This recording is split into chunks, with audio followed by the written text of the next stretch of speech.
Hello students, I Kusum Gupta welcome you to the KG classes English language and literature. Today my topic is the determiner and I'm sure that this revision of 10 to 15 minutes will greatly help you in clearing all your doubts and confusions about the correct use of determiners. But the condition is that you must visit this video till end without missing any information. One thing more, please like, share and subscribe my channel. With these words, I would start my lecture. Today, the topic will cover all these areas. What is a determiner? Determiner is a word that is placed before a noun to specify, to identify it. हम सब जानते हैं कि adjective भी वही word है जो कि नाउन से पहले रखे जाते हैं. तो क्या एडजेक्टिव और डिटर्मिनर सेम है?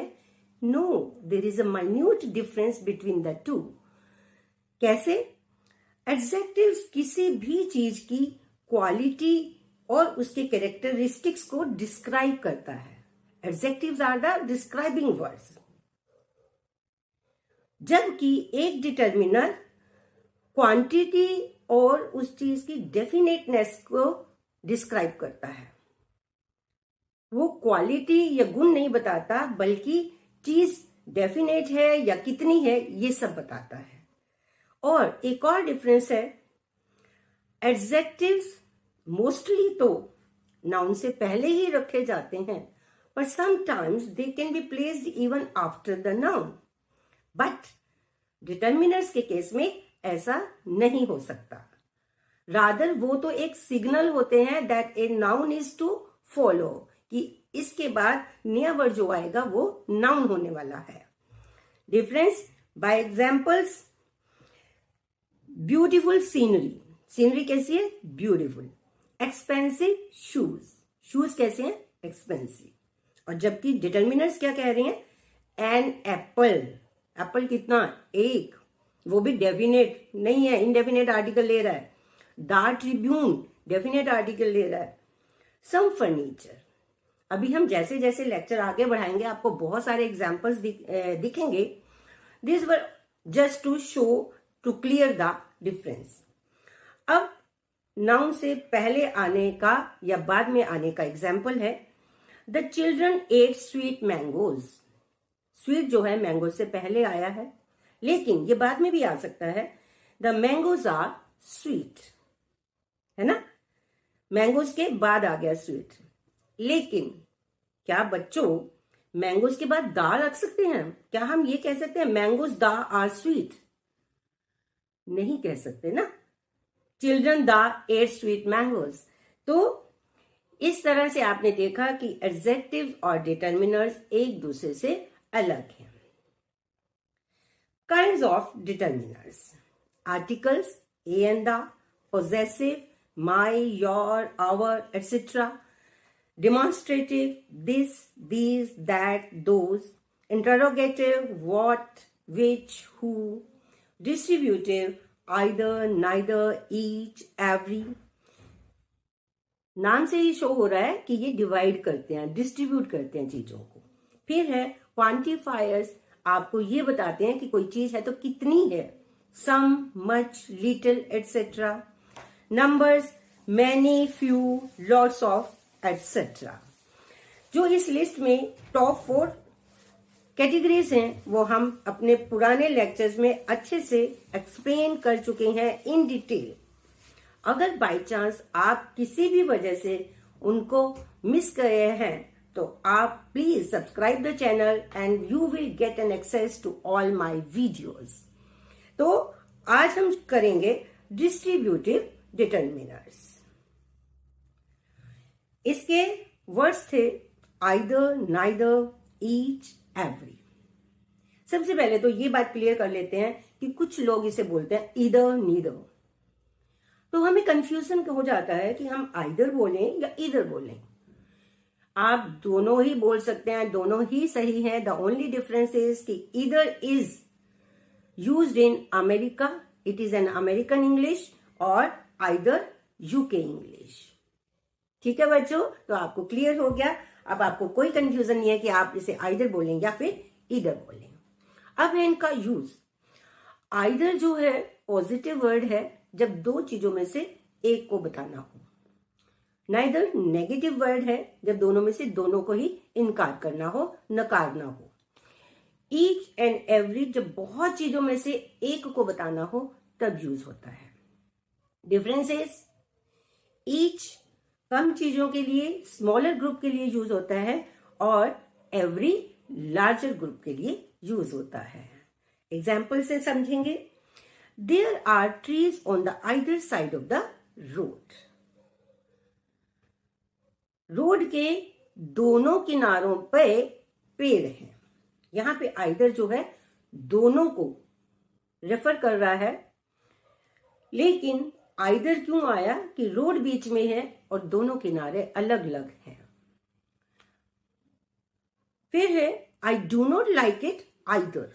आपसे किसी ने कहा कि मुझे ये चीज पसंद नहीं है और आपने कहा कि मुझे भी पसंद नहीं है, तो आप क्या कह रहे हो? I do not like it either. दो फ्रेंड्स हैं, एक उनमें से एक ये बात कह रहा है कि मुझे भी ये चीज पसंद नहीं है। अब डू नॉट लगा था इसलिए पॉजिटिव वर्ड लग गया। आपको तो पता ही है दो नेगेटिव नहीं आ सकते, लेकिन नाइदर से भी हम इस सेंटेंस को बना सकते थे। वो कैसे? Neither do I. क्लियर बच्चों? गुड। अब नाइदर का यूज देखते हैं। नाइदर बुक कवर्स माई सिलेबस। आपके पास दो बुक्स हैं और दोनों ही आपके सिलेबस को कवर नहीं कर रही हैं। मतलब आप क्या कह रहे हो? एक भी मेरी, दोनों बुक्स में से एक भी मेरे सिलेबस की नहीं है, उसे पूरा कवर नहीं कर रही है। Neither proposal is appealing to me. दो प्रपोजल आए लेकिन उनमें से एक भी आपको पसंद नहीं आ रहा है। Each student received a certificate of participation. तो हर स्टूडेंट को पार्टिसिपेशन का सर्टिफिकेट मिला। छोटा ग्रुप है, जितने पार्टिसिपेंट्स थे उनमें से एक। Every house on the street was decorated for the festival of Diwali. Street में घर हैं और उनमें हर घर में शोभा की गई है, सजावट की गई है दिवाली के फेस्टिवल पे। लेकिन बच्चों, ईच एंड एवरी जो यूज है वो इंटरचेंजेबल है। एग्जाम्पल, आप दो लाइंस ड्रॉ करें, एक बड़ी है और एक छोटी है, लेकिन एक तीसरी लाइन जैसे ही आप बड़ी लाइन के आगे ड्रॉ करोगे तो क्या होगा? आपकी बड़ी लाइन छोटी हो जाएगी, है ना? तो इसलिए ये ईच एंड एवरी जो है इंटरचेंजेबल है। लेकिन कई बार तो हम इन दोनों वर्ड्स का यूज करते हैं टू एम्फेसाइज कि हर इंसान ने उसके लिए काम किया। एग्जाम्पल है, I thank each and everyone for supporting me in the election.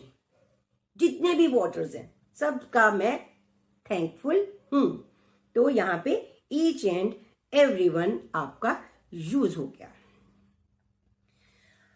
अब है determiners of number and quantity.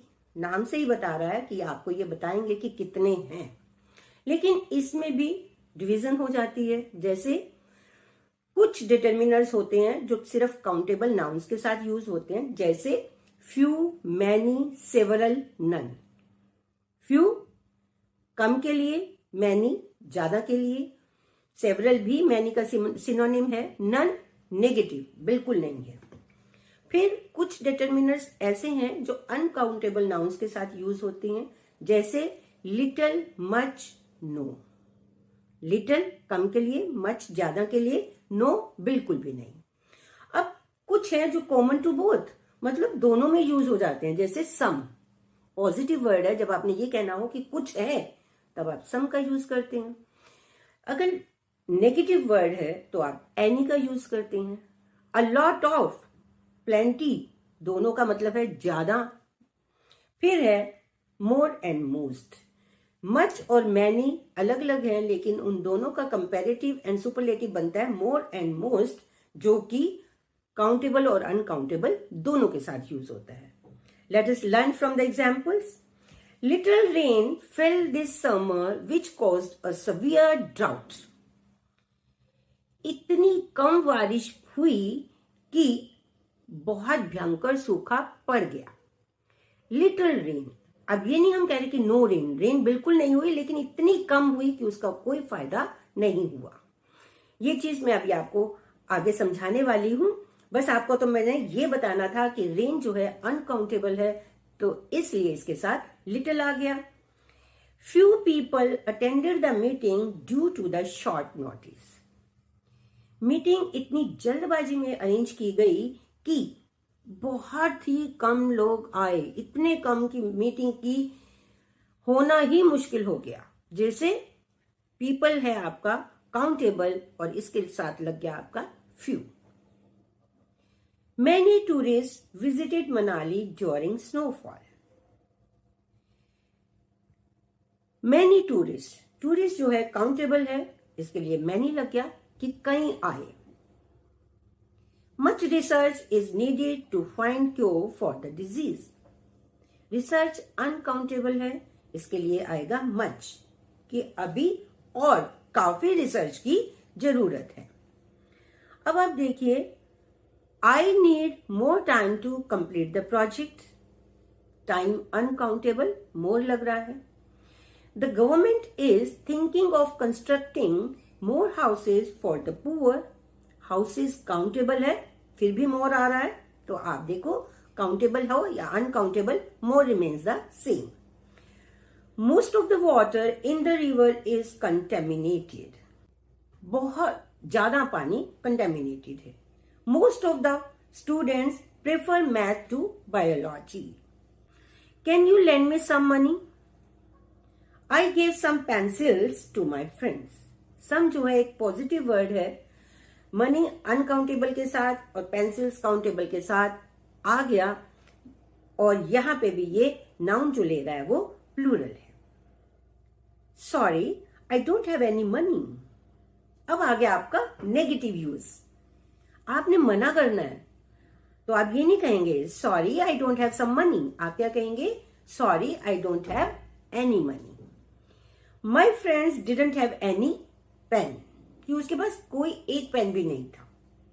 अब यहां पे आप ध्यान देंगे कि एनी जो है वो सिंगुलर और प्लूरल नाउन दोनों के साथ लगता है। Example, are there any apples in the basket? कि बास्केट में कुछ एप्पल्स हैं, तो इसका प्लूरल और सिंगुलर दोनों नाउन्स के साथ यूज होता है डिपेंडिंग ऑन द कॉन्टेक्स्ट। जब आपने कहना कि उसके पास एक भी पेन नहीं है तो आप पेन लगाएंगे। जब आप पूछ रहे हो कि है क्या, कुछ है, तो आप प्लूरल लगाएंगे। अब आप एक और एग्जाम्पल देखिए। The old woman could hardly see anything in dim room. Anything negative में लग गया कि औरत को, बूढ़ी औरत को अंधेरे कमरे में कुछ दिखाई नहीं दे रहा था। डिमली लिट था, बहुत कम रोशनी थी उसमें, कुछ दिखाई नहीं दे रहा था। पर अब यहां तो ना तो सेंटेंस में क्वेश्चन है, जैसे अभी ऊपर हमने किया, आर देयर एनी एप्पल्स।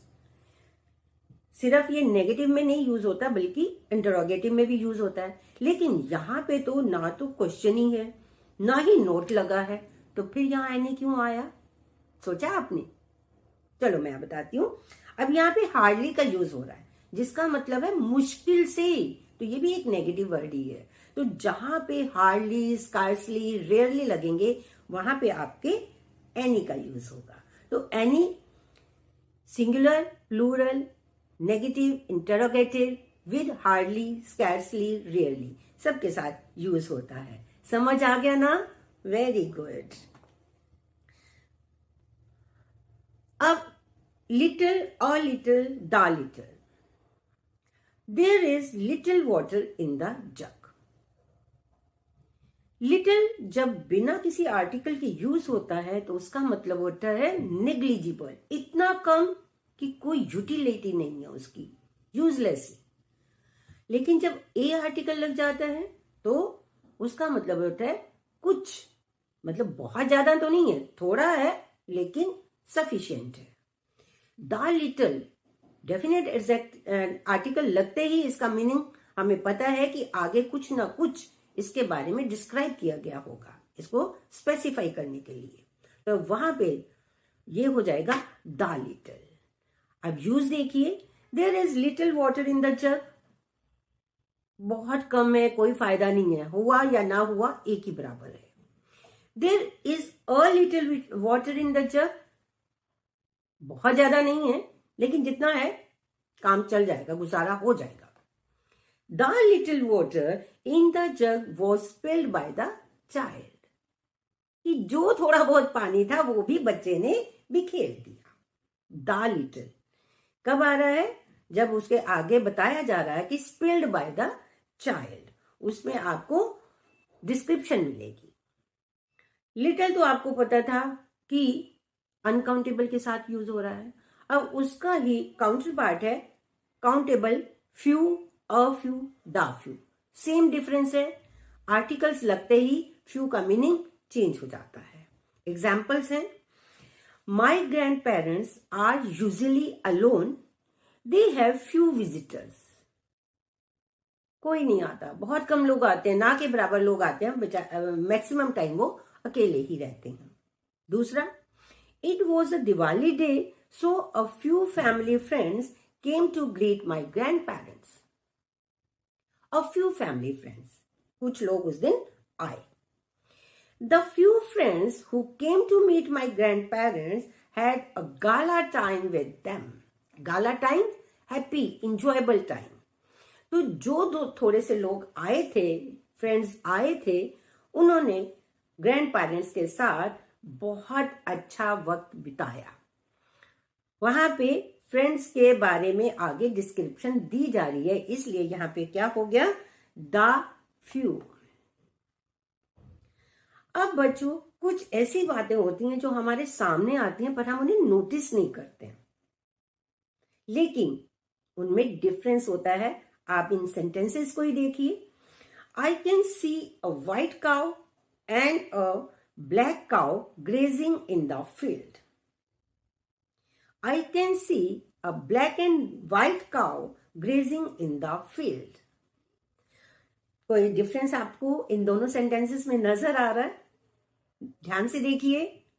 नहीं आया? चलो मैं आपको बताती हूं।